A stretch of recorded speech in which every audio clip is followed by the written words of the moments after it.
ای پسر ای پسر برخیز و دو کی مادری زارت گذشت، مادری دلسوز و بی آزار و غم خارت گذشت.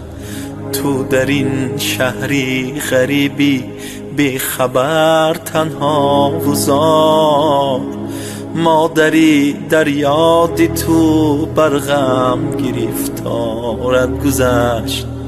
تو نمیدانی ولی او آخرین بیمار شد، مادری بیچاره و از درد بیمارت گذشت. از سحر تا شام پسی در انتظارت می نشست، مادری در انتظار ایستادن ناچارت گذشت. دایما از تو به ما می گفت تو می خندید، مادری خوش چخ و به حد خاکسارت گذشت.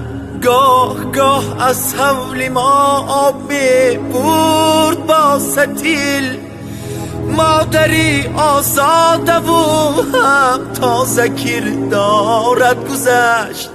زندگی تلخ است و شیرین صبر می باید کنی، مادری پر صبری تو بین کی چی مقدارت گذشت.